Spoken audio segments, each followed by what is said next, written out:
दोस्तों, आप भी अगर एक सरकारी बैंक में जॉब करना चाहते हैं और आपने ग्रेजुएशन ही कंप्लीट किया और किसी भी स्ट्रीम से अगर आपने किया है, तो आप इस फॉर्म के लिए एलिजिबल हो जाते हैं। अब पंजाब नेशनल बैंक में लोकल बैंक ऑफिसर का वैकेंसी निकल के आ चुका है और ये वैकेंसी बहुत ही शानदार होने वाली है। सैलरी आपको बहुत ही अच्छी मिल जाती है। तो कितनी आपको सैलरी मिलेगी, कैसे आप फॉर्म को फिल करोगे, कितना आपका एज क्राइटेरिया होगा, कितना आपका चालान कटने वाला है, कैसे आप इसमें लाइव फोटो कैप्चर करोगे अपने मोबाइल की मदद से, संपूर्ण प्रोसेस इस वीडियो में आपसे शेयर करने वाला हूं। तो वीडियो आपको लास्ट तक जरूर देखना है। वीडियो अगर आपको जरा सा भी हेल्पफुल लगे तो वीडियो को अपने दोस्तों में जरूर शेयर करिएगा। और आपने अभी तक हमारे चैनल को सब्सक्राइब नहीं किया है तो चैनल को सब्सक्राइब जरूर कर लीजिएगा। बेल आइकन को भी जरूर प्रेस करिएगा कि आने वाले हर एक वीडियो की नोटिफिकेशन आप पे सबसे पहले पहुंचे। इस फॉर्म को फिल करने के लिए और इसके नोटिफिकेशन को क्राइटेरिया को समझने के लिए हम लोग चलते हैं अपने कंप्यूटर के स्क्रीन पे। करने के लिए आपको आ जाना है इस वेबसाइट पे। इसका लिंक मेरे वीडियो के डिस्क्रिप्शन बॉक्स में मिल जाएगा, डायरेक्ट आप यहाँ पे आ सकते हैं। यहाँ पे आने के बाद थोड़ा सा आप इसमें नीचे स्क्रॉल करेंगे, यहाँ पे आपको नोटिस डेट मिलेगा 3/11/2025 की डेट में। Requirement of 750 local bank officer under HRP 2627 के लिए, ठीक है। यहाँ पे पब्लिश डेट भी आपको देखने को मिलेगा। अब इसमें ना फॉर्म फिल करने से पहले आप इसका नोटिफिकेशन एक बार जरूर से रीड आउट करेंगे। तो उसके लिए आपको PDF का लिंक यहाँ पे दिया गया, इस पे आपको क्लिक करना है। जैसे आप इस पे क्लिक करेंगे तो आपके सामने कुछ इस प्रकार का जो नोटिफिकेशन है ना इसका ऑफिशियल, वो खुल करके आ जाएगा। अब देखेंगे कि इसमें जो रजिस्ट्रेशन स्टार्टिंग है ना वो 3/11 से इसमें आप फॉर्म को फिल कर सकते हैं और इसका जो क्लोजिंग है रजिस्ट्रेशन का वो 23/11/2025 तक ही आप इसमें फॉर्म को फिल करेंगे, ठीक है। और नेम ऑफ द पोस्ट आपको यहाँ पे देखने को मिलेगा कि लोकल बैंक ऑफिसर, मतलब LBO के पदों पे इस वैकेंसी को निकाला गया है। टोटल वैकेंसी की बात करें तो 750 पदों पे शानदार वैकेंसी निकाली गई है। आपको यहाँ पे देखने को मिलेगा कि आपकी ना कितनी सैलरी इसमें मिलने वाली है। तो सैलरी आपको बहुत ही अच्छी मिल जाती है। आपने अगर ग्रेजुएशन किया है तो इस फॉर्म को आप फिलअप कर ही दो, ठीक है। Details of state wise vacancy यहाँ पे आपको दिया गया कि किस स्टेट में कितनी वैकेंसी निकाली गई है। टोटल 17 स्टेट में इस वैकेंसी को निकाला गया 750 पोस्ट को, ठीक है। एलिजिबिलिटी क्राइटेरिया आपको यहाँ पे देखने को मिल जाएगा। Application can be submitted only for one state, मतलब एक ही स्टेट के लिए आप एप्लीकेशन को सबमिट करेंगे, लेकिन आप जिस स्टेट की लैंग्वेज को जानते हैं ना उसी स्टेट में आपको यहाँ पे अप्लाई करना है, ठीक है। एज एंड एजुकेशनल क्वालिफिकेशन आपको यहाँ पे देखने को मिल जाएगा। तो पोस्ट नेम जैसा कि मैंने अभी बताया वो आप यहाँ पे देख सकते हैं। स्किल आपको यहाँ पे देखने को मिलेगा। अब इस क्राइटेरिया में मिनिमम जो एज रखा गया है वो 20 साल रखा गया है और मैक्सिमम जो आपका एज होगा वो 30 साल होगा। अगर आप इससे अपर एज में आते हैं तो अभी मैं बताऊंगा कि कितना रिलैक्सेशन आपको मिलने वाला है। एजुकेशनल क्वालिफिकेशन की बात करें तो ग्रेजुएशन आपने किया है किसी भी स्ट्रीम से तो आप इस फॉर्म के लिए एलिजिबल हो जाते हैं, लेकिन आपको लोकल लैंग्वेज आना चाहिए। मतलब जिस भी स्टेट में आप इस फॉर्म को फिल करेंगे ना, रीडिंग, राइटिंग एंड स्पीकिंग आपको आना चाहिए उसी स्टेट के लैंग्वेज में, ठीक है। रिलैक्सेशन इन अपर एज लिमिट आप यहाँ पे देख सकते हैं। कैटेगरी का नेम आपको यहाँ पे देखने को मिल जाएगा। SC ST कास्ट से बिलोंग करते हैं तो आपको 5 ईयर का रिलैक्सेशन दे दिया गया है। और अगर आप OBC कैंडिडेट हैं तो आपको 3 ईयर का रिलैक्सेशन मिलेगा, ठीक है। और अगर आप विकलांग पर्सन है तो आपको 10 ईयर का रिलैक्सेशन यहाँ पे देखने को मिल जाएगा। तो पर्सनल इंटरव्यू भी आपको यहाँ पे लिया जाएगा। आपको ऑनलाइन रिटन टेस्ट होगा ना, अगर आप उसमें पास कर लेते हो तो आपको कॉल जाएगा पर्सनल इंटरव्यू के लिए। एप्लीकेशन फी जो कि नॉन रिफंडेबल होगा। अब देखिए किस कैटेगरी के लिए कितनी फी लगने वाली है। तो कैटेगरी वाइज आपको यहाँ पे देखने को मिल जाएगा कि SC ST और विकलांग कैटेगरी से अगर आप बिलोंग करते हैं तो 50 रुपये प्लस GST फी जो आपका लगेगा वो 59 रुपये का चालान आपका यहाँ पे लगेगा, ठीक है। और अगर आप अदर कैंडिडेट हैं जैसे कि जनरल से आते हैं या तो फिर आप OBC से बिलोंग करते हैं या तो फिर EWS में फॉर्म को फिल करना चाहते हैं तो 1000 प्लस GST यानी 1180 रुपये का आपको पेमेंट करना होगा जो कि नॉन रिफंडेबल होगा। इसमें जब आप फॉर्म को फिल करेंगे ना तो केयरफुली आप फॉर्म को फिल करेंगे कि फॉर्म फिल करने में आपसे मिस्टेक ना हो। तो चलिए अब हम लोग चलते हैं डायरेक्टली अपने स्क्रीन पे फॉर्म को फिल करने के लिए। तो वापस से आपको आ जाना है यहीं पे आ जाने के बाद यहाँ पे आपको एक लिंक मिल जाता है, क्लिक हियर टू अप्लाई का। इस वाले ऑप्शन पे आपको क्लिक करना है। आपके सामने कुछ इस तरह का पेज खुल करके आ जाएगा। अगर जो कैंडिडेट पहले रजिस्ट्रेशन कर चुके हैं उनके लिए यहाँ पे एक लिंक मिल जाता है login for already registered candidate का। तो अगर आपने रजिस्ट्रेशन कर लिया है तभी आप लॉगिन वाले ऑप्शन पे क्लिक करेंगे। और अगर आप न्यू कैंडिडेट हैं और न्यू रजिस्ट्रेशन करना चाहते हैं तो यहाँ पे आपको एक ऑप्शन मिलेगा click here for new registration का। इस वाले ऑप्शन पे आपको क्लिक करना है तो आपके सामने इस प्रकार का डैशबोर्ड खुल करके आ जाएगा जो कि 6 स्टेप में आपको फॉर्म को फिल करना है। सबसे फर्स्ट स्टेप जो आपका होगा पर्सनल इन्फॉर्मेशन का, सेकंड स्टेप में आप फोटो एंड सिग्नेचर को अपलोड करेंगे, थर्ड स्टेप में आपको डिटेल्स को फिलअप करना है, फोर्थ स्टेप में आपको प्रीव्यू देख लेंगे, उसके बाद डॉक्यूमेंट को अपलोड करेंगे और पेमेंट करके फॉर्म को फाइनल सबमिट कर देंगे। तो बेसिक इन्फॉर्मेशन को फिलअप करने के लिए थोड़ा सा हम इसमें नीचे स्क्रॉल करेंगे। जिस भी कैंडिडेट के नाम से आप फॉर्म फिल कर रहे हैं ना, आप उस कैंडिडेट के जितना भी डिटेल आप फिलअप करेंगे ना, वो 10th के मार्कशीट के अकॉर्डिंग आपको फिल करना है। तो कैंडिडेट का फर्स्ट नेम आपको इस वाले कॉलम में फिलअप करना है, सेम नेम को यहाँ पे आपको कंफर्म करना है। थोड़ा सा आप नीचे स्क्रॉल करेंगे, मिडिल नेम है तो मिडिल नेम यहाँ पे फिल करेंगे, नहीं तो इस कॉलम को आप खाली छोड़ देंगे। अगर मिडिल नेम है तो कंफर्म मिडिल नेम वाले बॉक्स में भी आपको फिल करना होगा, नहीं तो डायरेक्टली आपको लास्ट नेम फिलअप करना है। सेम लास्ट नेम को यहाँ पे आपको कंफर्म करना है, आपका फुल नेम यहाँ पे शो करेगा, ठीक है। यहाँ पे आपको एक मोबाइल नंबर फिलअप करना है, सेम मोबाइल नंबर को यहाँ पे आपको कंफर्म करना है। अगर आपके पास कोई अल्टरनेट मोबाइल नंबर है तो वो आप यहाँ पे फिल कर सकते हैं, नहीं तो इस कॉलम को खाली छोड़ देंगे, ये मैंडेटरी नहीं है। यहाँ पे आपको एक ईमेल आईडी फिलअप करना है। अब जो ईमेल आईडी आप फिलअप करोगे ना, @ के पहले वाला जितना भी वर्ड होगा ना, वो आप इस वाले कॉलम में फिलअप करेंगे और @ आपका यहाँ पे शो करेगा। यहाँ पे सिर्फ आपको डोमेन नेम सिलेक्शन करना है, तो सिंपली यहाँ पे क्लिक करेंगे। अब आपका जो ईमेल आईडी है ना, जैसे जीमेल है तो gmail.com को चूज करेंगे, hotmail.com है तो hotmail.com को चूज करेंगे। जो भी आपका होगा आप अपने अकॉर्डिंग यहाँ से चूज कर लेंगे। उसके बाद यहाँ पे आपको एक ऑप्शन मिलेगा कंफर्म ईमेल आईडी का, तो इस बॉक्स में ना आपको फुल ईमेल आईडी फिलअप करना है, जैसे कि @gmail.com भी आपको इस वाले कॉलम में फिलअप करना होगा। उसके बाद ये कैप्चा यहाँ पे आपको फिल करना है और सेव एंड नेक्स्ट वाले ऑप्शन पे आपको क्लिक करना है। तो आपके सामने कुछ इस तरह का पॉपअप खुल करके आ जाएगा। यहाँ पे आपसे ये बोला जाएगा कि अगर आप रजिस्ट्रेशन पेज को है ना वो सबमिट कर देते हैं और अगर आपका कुछ मिस्टेक है तो आप इसे दोबारा एडिट नहीं कर सकते हैं। तो इसे सबमिट करने से पहले आप एक बार इसे रिव्यू जरूर कर लेंगे। सारी चीज़ें सही रहा तो आपको ओके वाले ऑप्शन पे क्लिक करना और थोड़ा सा वेट करना है। इस प्रकार का पेज खुल करके आ जाएगा फोटो एंड सिग्नेचर को अपलोड करने के लिए। उससे पहले आपको क्या करना है कि आपका जो प्रोविजनल रजिस्ट्रेशन नंबर और पासवर्ड मिला ना, यहाँ से आप इसे सेव कर लेंगे। आपके मोबाइल और ईमेल पे भी भेज दिया जाता है, तो बाय मिस्टेक अगर आपके मोबाइल और ईमेल पे नहीं जाता है नोट डाउन जरूर कर लेंगे, क्योंकि अगर आपका फॉर्म बीच में ही सर्वर वगैरह की वजह से एरर आ जाता है, यूजर ID पासवर्ड के द्वारा लॉगिन करके दोबारा आप वहीं पर जा सकते हैं, ठीक है। तो देखिए फोटो एंड सिग्नेचर को अपलोड करने के लिए कैसे अपलोड करना है, फुल इंस्ट्रक्शन आपको यहाँ पे देखने को मिल जाएगा। कैंडिडेट का जो लाइव फोटो लगेगा ना, वो अपने मोबाइल से भी कैप्चर कर सकते हैं। वो कैसे कैप्चर करना है, थोड़ा सा हम इसमें नीचे स्क्रॉल करेंगे। फोटो एंड सिग्नेचर को कैप्चर करने के लिए यहाँ पे आपको गाइडलाइंस देखने को मिल जाएगा, सिंपली यहाँ पे आपको क्लिक करना है। फोटो एंड सिग्नेचर को अपलोड करने से पहले गाइडलाइन को जरूर पढ़ लेंगे। अब देखिए एक आपको यहाँ पे ना नॉर्मल सा फोटो अपलोड करना है, जैसे आप पासपोर्ट साइज फोटो अपलोड करते हैं, तो उसके लिए आपको चूज फाइल वाले ऑप्शन पे क्लिक करना है। आपके सामने कुछ इस प्रकार का पॉपअप खुल करके आ जाएगा। आप जहाँ पे भी आप अपना फोटो रख रखे होंगे ना, वहाँ से क्या करना है, इस प्रकार से सिलेक्शन करना है, ओपन करना है। जैसे आप ओपन करेंगे इस प्रकार से पेज लोड होगा और आपका फोटो यहाँ पे अपलोड होकर के आ जाएगा। अब थोड़ा सा आप नीचे स्क्रॉल करेंगे, आप लाइव फोटो कैप्चर करना है। तो लाइव फोटो आप वेबकैम से भी कैप्चर कर सकते हो, लेकिन उसके लिए आपके सिस्टम में वेबकैम कनेक्ट होना जरूरी है। अगर आपके पास वेबकैम नहीं है तो आप अपने मोबाइल की मदद से कैसे लाइव फोटो कैप्चर करोगे, तो यहाँ पे आपको एक ऑप्शन मिलेगा क्लिक हियर टू स्कैन, इस वाला ऑप्शन पे आपको क्लिक करना है। आपके सामने कुछ इस प्रकार का बारकोड खुल करके आ जाएगा। आपको क्या करना है, अपने मोबाइल के किसी भी ब्राउजर को आपको ओपन करना है। मान लो आप क्रोम ब्राउजर को ओपन करते हो, वहां पे आपको एक कैमरा का ऑप्शन मिलेगा। उस कैमरा वाले ऑप्शन से ना इस बारकोड को आपको स्कैन करना है। जैसे आप इस बारकोड को स्कैन करोगे, वहां पे एक लिंक आ जाएगा, उस पर आपको क्लिक करना है। जैसे उस लिंक पे क्लिक करोगे ना, तो डायरेक्टली आपको कैप्चर फोटो करने के लिए बोला जाएगा। जो आपके मोबाइल में लिंक है ना, वहां से आपको कैप्चर फोटो वाले ऑप्शन पे क्लिक करना है। आपके फोन का जो है ना लाइव कैमरा खुल करके आ जाएगा। तो यहाँ से आप अपना फोटो क्लिक करेंगे तो आपका लाइव फोटो जो होगा वो यहाँ पे कैप्चर होकर के आ जाएगा। उसके बाद आपको थोड़ा सा नीचे स्क्रॉल करना है, एच डिक्लेरेशन को चेक मार्क करना है कि आपने जो फोटो अपलोड किया वो बिल्कुल सही है।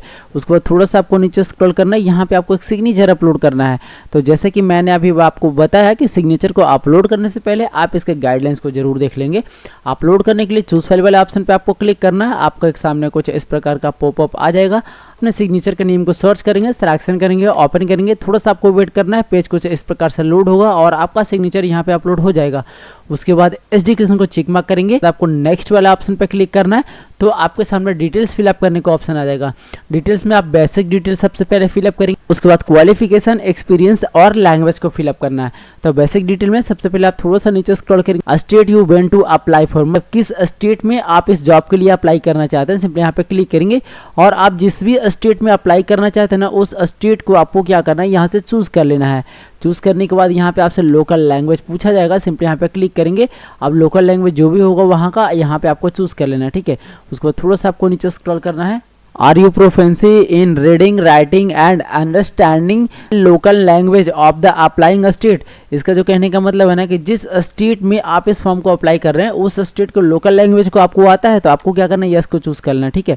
उसके बाद आपसे यहाँ पे ये पूछा जाएगा कि do you have 10 12 a standard marksheet and certificate evidencing having study specified local language of the state for apply, तो इसे भी आपको यस को चूज कर लेना है। उसके बाद आपको कैटेगरी यहाँ पे बताना है कि आप किस कैटेगरी से बिलोंग करते हैं, जैसे यूआर या तो फिर ईडब्ल्यूएस या तो फिर ओबीसी या तो फिर एससी एसटी, तो जिस भी कैटेगरी से आप बिलोंग करते हैं आप उसे चूज करेंगे। कुछ इस प्रकार का पॉपअप आएगा, ओके वाले ऑप्शन पे आपको क्लिक करना है और थोड़ा सा नीचे स्क्रॉल करना है। जिस व्यक्ति का फॉर्म फिल कर रहे हैं अगर वो विकलांग है तो आपको क्या करना है, यस को चूज करके डाटा को फिल करेंगे, नहीं तो आपको नो को चूज कर लेना है। उसके बाद थोड़ा सा आपको नीचे स्क्रॉल करना है, कुछ डिटेल जो है ना यहाँ पे ब्लैंक आएगा, इसे आपको ब्लैंक रहने देना है। का फॉर्म फिल कर रहे हैं अगर वो 40% से कम विकलांग है तो आपको क्या करना है, यस को चूज करना है, नहीं तो आपको नो को चूज कर लेना है। ये सारा कॉलम बंद हो जाएगा, ठीक। यहाँ पे आपको एक ऑप्शन मिलेगा, are you a child and family member of those who died in 1984 riots, अगर आपके फैमिली मेंबर में कोई 1984 के दंगों में अगर डेड किए होंगे तो आपको यस को चूज करना है, नहीं तो आपको नो को चूज कर लेना है। उसके बाद अगर आप एक्स सर्विसमैन है तो आपको यस को चूज करना है, नहीं तो आपको नो को चूज करना है। Are you a present employee of the Punjab National Bank, तो अगर आप पंजाब नेशनल बैंक के प्रेजेंट में एम्प्लॉय होंगे तो आपको यस को चूज करके डाटा को फिल करना है, नहीं तो आपको नो को चूज कर लेना है। उसके बाद आपको यहाँ पे एक ऑप्शन मिलेगा, have you yearly worked in Punjab National bank for any, अगर आप पंजाब नेशनल बैंक में वर्क वगैरह करते होंगे तो आपको यस को चूज करके डाटा को फिल करना है, नहीं तो आपको नो को चूज कर लेना है। ये सारा कॉलम बंद हो जाएगा। Do you have any adverse report regarding character और अटैचमेंट और मोरल ट्रप्टेड, इसका जो कहने का मतलब है कि क्या आपके पास चरित्र और पूर्ववृत्त या नैतिक अपघटन में के संबंध में कोई प्रतिकूल रिपोर्ट है, तो पे कोई इस प्रकार का रिपोर्ट होगा तो आपको यस को चूज करना है, नहीं तो आपको नो को चूज करना है। Region to which you belong, मतलब आप किस धर्म से बिलोंग करते हैं, सिर्फ यहाँ पे क्लिक करेंगे और आप अपने धर्म को चूज कर लेंगे। अगर आप माइनॉरिटी कम्युनिटी से आते हैं तो आपको यस को चूज करना है, नहीं तो आपको नो को चूज कर लेना है।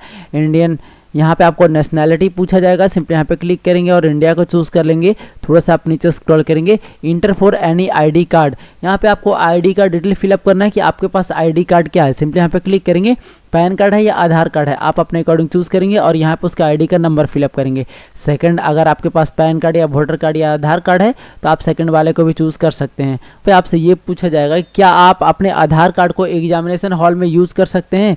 अगर आपको एग्जामिनेशन देने के लिए आईडी की ज़रूरत पड़ती है और आप आधार नंबर यहाँ पे फिल करते हैं तो आपको क्या करना है, आधार को ही लेकर जाना है, तो आपको यस को चूज़ करके आधार नंबर यहाँ पे आपको फिल करना है, ठीक है। यहाँ पे आपको स्टेट या यूटी या तो फिर एनसीआर विद एग्जामिनेशन सेंटर आपको चूज़ करना है। सिंपली यहाँ पे क्लिक करेंगे, आप किस स्टेट में आप एग्जाम देना चाहते हैं आप अपने अकॉर्डिंग चूज़ करेंगे। उसके बाद सेंटर ऑफ द एग्जामिनेशन आपको यहाँ पे चूज़ करना है। सिंपली यहाँ पे क्लिक करेंगे, अब ये जो स्टेट आपने चूज़ किया ना वहाँ पे जिस जिस डिस्ट्रिक्ट में सेंटर बनाया होगा वो आपको सेंटर को चूज़ कर लेना है। थोड़ा सा आपको नीचे स्क्रॉल करना है, पर्सनल इन्फॉर्मेशन आपको यहाँ पे फिल करना है। तो डेट ऑफ बर्थ आपको यहाँ पे फिल करना है। सबसे पहले आपको अपना डे को चूज़ कर लेंगे, जो भी आपका डे होगा। उसके बाद आप अपने मंथ को चूज़ कर लेंगे। उसके बाद आप अपने ईयर को चूज़ कर लेंगे, ठीक है। आपके डेट ऑफ बर्थ के अकॉर्डिंग आपका एज यहाँ पे निकल करके आ जाएगा। उसके बाद आपको जेंडर बताना है कि आप मेल का फॉर्म फिल कर रहे हैं या फीमेल का फॉर्म फिल कर रहे हैं। उसके बाद आपसे ये पूछा जाएगा कि 2 in 1 ब्रदर एंड सिस्टर, तो अगर आप एक से ज़्यादा ब्रदर एंड सिस्टर होंगे तो आपको यस को चूज़ करके डाटा को फिल करना है कितने आप ब्रदर एंड सिस्टर हैं, ठीक है। नहीं तो आपको नो को चूज़ कर लेना है। उसके बाद थोड़ा सा आपको नीचे स्क्रॉल करना है, मैटेरियल स्टेटस आपको यहाँ पे बताना है। तो अगर आप मैरिड होंगे तो मैरिड को चूज़ करेंगे, या तो फिर अनमैरिड होंगे तो मैरिड अनमैरिड को चूज़ करेंगे। यहाँ पे सपोज नेम का ऑप्शन खत्म हो जाएगा अगर आप अनमैरिड को चूज़ करते हो तो, और अगर आप मैरिड को चूज़ करते हो और फीमेल का फॉर्म फिल कर रहे हैं तो यहाँ पे आपका हस्बैंड नेम फिलअप करना है। और अगर आप मेल का फॉर्म फिल कर रहे हैं और वो मैरिड हैं तो यहाँ पे उनकी वाइफ का नेम फिलअप करना है, ठीक है। उसके बाद आपको फादर नेम यहाँ पे फिल करना है, जो कि 10th के मार्कशीट के अकॉर्डिंग आपको फिल करना है। यहाँ पे आपको मदर नेम फिल करना है, ये भी आपको 10th के मार्कशीट के अकॉर्डिंग ही फिलअप करना है। उसके बाद थोड़ा सा आपको नीचे स्क्रॉल करना है, एड्रेस फॉर कॉरस्पॉन्डेंट आपको यहाँ पे फिल करना है। तो फर्स्ट वाले एड्रेस में आप अपना विलेज का नेम फिलअप कर लेंगे, जो कि इस प्रकार करेंगे, ठीक है। सेकंड एड्रेस में आपको अपना पोस्ट ऑफिस का नेम फिलअप करना है। थर्ड एड्रेस में आपको अपना पुलिस स्टेशन का नाम फिलअप करना है। उसके बाद आप अपना डिस्ट्रिक्ट बताएंगे कि आप किस डिस्ट्रिक्ट के रहने वाले हैं। उसके बाद आपको अपना होम स्टेट बताना है कि आपका होम स्टेट क्या है। उसके बाद आपको अपना एरिया पिन कोड फिलअप करना है। उसके बाद थोड़ा सा आपको नीचे स्क्रॉल करना है, परमानेंट एड्रेस आपसे पूछा जाएगा। तो अगर आपका कॉरस्पॉन्डेंट एड्रेस और परमानेंट एड्रेस दोनों सेम है तो यहाँ पे आपको चेक बॉक्स मिलेगा, इसे आपको चेक मार्क कर देना है। ये एड्रेस ऑटोमेटिकली फिलअप हो जाएगा। और अगर आपका डिफरेंट है तो इसे आपको चेक मार्क नहीं करना है, इसे आप दोबारा से फिलअप कर लेंगे। Choose of the address for GST invoice, simply यहाँ पे क्लिक करेंगे। अब आपको जो ये जीएसटी इनवॉइस जाएगा ना वो करस्पॉन्डेंट एड्रेस पे चाहिए या तो फिर परमानेंट एड्रेस पे, आप अपने अकॉर्डिंग फिलअप कर लेंगे। उसके बाद थोड़ा सा आपको नीचे स्क्रॉल करना है, यहाँ पे आपको एक ऑप्शन मिलेगा वैलिडेट योर डेटा का, इस पे आपको क्लिक करेंगे, आपका डेटा वैलिडेट हो जाएगा। उसके बाद आपको 7 नेक्स्ट वाले ऑप्शन पे क्लिक करना है। तो आपके सामने qualification, experience and language fill up करने का ऑप्शन आ जाएगा। उसके लिए आपको थोड़ा सा नीचे स्क्रॉल करना है, आपसे ग्रेजुएशन का डिटेल पूछा गया है, सिंपली यहाँ पे क्लिक करेंगे। अब आपने जो ग्रेजुएशन किया ना वो किस स्ट्रीम से किया है, जैसे आर्ट्स से, साइंस से, कॉमर्स से, एग्रीकल्चर, मैनेजमेंट या तो फिर अदर, तो आप अपने अकॉर्डिंग यहाँ से चूज करेंगे। डेट ऑफ पासिंग आपको यहाँ पे फिल करना है, यहाँ पे आपको क्लिक करना है, कैलेंडर खुल करके आ जाएगा। सबसे पहले आप अपने ईयर को चूज कर लेंगे कि कब आप किस ईयर में आपने ग्रेजुएशन को कंप्लीट किया। उसके बाद आप अपने मंथ को चूज करेंगे, उसके बाद आपको अपना डे को चूज कर लेना है। यहाँ पर आपको परसेंटेज ऑफ मार्क्स बताना है कि आपके ग्रेजुएशन में कितना परसेंटेज है, तो इस प्रकार से आप फिलअप कर लेंगे। उसके बाद आपको क्लास या ग्रेड बताना है, सिंपली यहाँ पे क्लिक करेंगे, फर्स्ट क्लास, सेकंड क्लास या पास क्लास आप अपने अकॉर्डिंग फिल करेंगे। अगर आपके पास पोस्ट ग्रेजुएशन है तो उसे आप फिलअप करेंगे, नहीं तो इस कॉलम को आप खाली छोड़ देंगे। अगर आपके पास और भी कोई क्वालिफिकेशन है तो आप अदर में फिलअप कर सकते हैं, नहीं तो इस कॉलम को आप खाली छोड़ देंगे। उसके बाद थोड़ा सा आपको नीचे स्क्रॉल करना है, यहाँ पे आपको एक ऑप्शन मिलेगा, do you have a minimum 1 year post qualification work experience for circle officer cadre for any schedule commercial bank for regional rural banks. तो अगर आपके पास 1 ईयर का एक्सपीरियंस है तो आपको यस को चूज करना है, नहीं तो आपको नो को चूज कर लेना है। आपके सामने कुछ इस तरह का पॉपअप आएगा, ओके वाले ऑप्शन पे आपको क्लिक करना है। अगर आपके पास एक्सपीरियंस है तो आपको यस को चूज करके फिलअप करना है, नहीं तो आपको नो को चूज कर लेना है और थोड़ा सा आपको नीचे स्क्रॉल करना है। यहाँ पे आपको लैंग्वेज का ऑप्शन देखने को मिल जाता है, तो जिस भी स्टेट में आप फॉर्म को फिल कर रहे हैं वहाँ का जो लोकल लैंग्वेज होगा वो पहले से यहाँ पे शो करेगा। अब आपको इसे ना इस प्रकार से चेक मार्क करना है, ठीक है। जैसे आप चेक मार्क करेंगे तीनों पे, यहाँ पे तीनों इधर ब्लू कलर का हो जाएगा, ठीक है। उसके बाद अगर इसके अलावा और भी कोई लैंग्वेज आता होगा तो आप मैन्युअली यहाँ पे फिल करके इसे आप चेक मार्क कर सकते हैं, नहीं तो डायरेक्टली आपको वैलिडेट योर डेटा वाले ऑप्शन पे क्लिक, आपका जो डेटा होगा वो सक्सेसफुली वैलिडेट हो जाएगा। उसके बाद ओके वाले ऑप्शन पे आपको क्लिक करना है और 7 नेक्स्ट वाले ऑप्शन पे आपको क्लिक करना है। तो आपके सामने आपके फॉर्म का पूरा प्रीव्यू शो करेगा। तो आप इस फॉर्म को एक बार सही तरीके से चेक कर लेंगे कि आपने कहीं मिस्टेक तो नहीं किया है।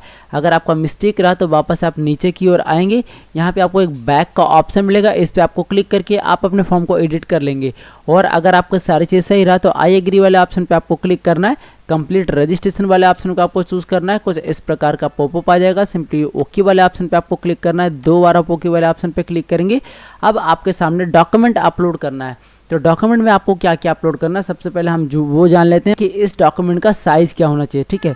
तो लेफ्ट थंब का एक इंप्रेशन आपको अपलोड करना है, ठीक। उसके बाद हैंड डिक्लेरेशन आपको अपलोड करना है। हैंड डिक्लेरेशन आप कहाँ से लिखेंगे वो भी मैं आपको बताऊंगा। Post educational qualification work experience document अगर आपके पास है तो वो अपलोड करेंगे, मतलब जो भी आपने चूज किया था उसी का ऑप्शन यहाँ पे आएगा, ठीक है। कास्ट सर्टिफिकेट आपको यहाँ पे अपलोड करना है, जो कि PDF फॉर्मेट में आपको करना है। आपको अपलोड करना है 10th का मार्कशीट, 12th का मार्कशीट, ईयर वाइज करके आपको अपलोड करना है। अगर आपका ईयर वाइज है तो, अगर सेमेस्टर वाइज है तो सेमेस्टर वाइज करके सारे मार्कशीट को आपको अपलोड करना है। और जो आपका ग्रेजुएशन का मार्कशीट है सभी को एक PDF में ही आपको मर्ज करके यहाँ पे अपलोड करना है, ठीक है। इसका साइज हम लोग देख लेते हैं और डिक्लेरेशन आप कहाँ से लिखोगे वो भी हम लोग देख लेते हैं। तो उसके लिए आपको यहाँ पे एक ऑप्शन मिलेगा गाइडलाइंस फॉर डॉक्यूमेंट अपलोड का, इस वाले ऑप्शन पे आपको क्लिक करना है और थोड़ा सा आपको वेट करना है। आपके सामने कुछ इस प्रकार का गाइडलाइंस खुल करके आ जाएगा, इसे हम थोड़ा सा बड़ा कर लेते हैं। हैंड राइटिंग डिक्लेरेशन आपको यहाँ पे देखने को मिल जाएगा। इसके लिए थोड़ा सा आप इसमें नीचे स्क्रॉल करेंगे, आई से लेकर के रिक्वायर्ड तक आपको यहाँ पे सादा पेपर एक लेना है, उस पर ब्लैक पेन से आपको लिख लेना है। यहाँ पे जो खाली स्थान है वहाँ पे कैंडिडेट का नेम आप लिखेंगे, ठीक है। उसके बाद देखिए जो डॉक्यूमेंट आप अपलोड करेंगे, जैसे कि कास्ट सर्टिफिकेट आप अपलोड करेंगे तो आपको 500 KB से कम में चाहिए और PDF फॉर्मेट में आपको अपलोड करना है, ठीक है। जितना भी डॉक्यूमेंट आप अपलोड करेंगे 500 KB से कम में ही चाहिए और PDF फॉर्मेट में आपको अपलोड करना है, ठीक है। हम इंप्रेशन को अपलोड करने के लिए यहाँ पे आपको एक ऑप्शन मिल जाएगा चूज फाइल का, इस वाले ऑप्शन पे आपको क्लिक करना है। अब जहाँ पे भी आप अपना थंब इंप्रेशन रख होंगे वहाँ से क्या करना है, इस प्रकार से आपको सिलेक्शन करना है। उसके बाद ओपन करेंगे और थोड़ा सा आपको वेट करना है। आपका प्रीव्यू कुछ इस प्रकार से शो करेगा। अगर ये आपका सही रहा तो डायरेक्टली आपको ओके वाले ऑप्शन पे क्लिक करना है, आपका ये चीज़ अपलोड होकर के आ जाएगा। अब जो चीज़ आपने अपलोड किया उसका प्रीव्यू अगर आप देखना चाहते हैं तो यहाँ पे आपको एक ऑप्शन मिलेगा प्रीव्यू का, इस पे क्लिक करके आप अपने डाटा का प्रीव्यू देख सकते हैं। उसी प्रकार से आप सारे डॉक्यूमेंट को अपलोड कर लेंगे। डॉक्यूमेंट को अपलोड करने के बाद ये कैप्चा यहाँ पे आपको फिल करना है और 7 नेक्स्ट वाले ऑप्शन पे आपको क्लिक करना है। आपके सामने पेमेंट पेज खुल करके आ जाएगा। यहाँ पे आपको जितना भी अमाउंट लगने वाला होगा ना वो आपको शो करेगा। ये कैप्चा आपको यहाँ पे फिल करना है। उसके बाद आपको सबमिट वाले ऑप्शन पे क्लिक करना है। आपके सामने मल्टीपल पेमेंट का ऑप्शन आ जाएगा। जैसे आपके पास क्रेडिट कार्ड है, डेबिट कार्ड है, इंटरनेट बैंकिंग है, वॉलेट है या कैश कार्ड है, या तो फिर QR कोड से आप पेमेंट करना चाहते हैं या तो फिर UPI से। आप अपने अकॉर्डिंग सिलेक्शन करके पेमेंट प्रक्रिया को कंफर्म कर लेंगे। जैसे ही आपका पेमेंट सक्सेसफुल हो जाता है, आपके सामने कुछ इस प्रकार के एप्लीकेशन का प्रिंट खुल करके आ जाएगा। यहाँ पे आपको एक ऑप्शन मिलेगा प्रिंट एप्लीकेशन का, इस पे आपको क्लिक करना है और आप अपने एप्लीकेशन को प्रिंट कर लेंगे। ठीक है, तो फ्रेंड्स इस प्रकार से पंजाब नेशनल बैंक में जो लोकल बैंक ऑफिसर का वैकेंसी है ना, आप फॉर्म को फिल कर सकते हैं बिना किसी भी प्रकार के मिस्टेक के। तो वीडियो अगर आपको ज़रा सा भी हेल्पफुल लगा हो तो वीडियो को अपने दोस्तों में जरूर शेयर करिएगा। और आपने अभी तक हमारे चैनल को सब्सक्राइब नहीं किया है तो चैनल को सब्सक्राइब जरूर कर लीजिएगा। बेल आइकन को भी जरूर प्रेस करिएगा कि आने वाले हर एक वीडियो के नोटिफिकेशन आप पे सबसे पहले पहुंचे। तो मिलते हैं फिर से किसी ऐसे नए टॉपिक के साथ, तब तक के लिए धन्यवाद। देखते रहिए A to Z सॉल्यूशन। जय हिंद।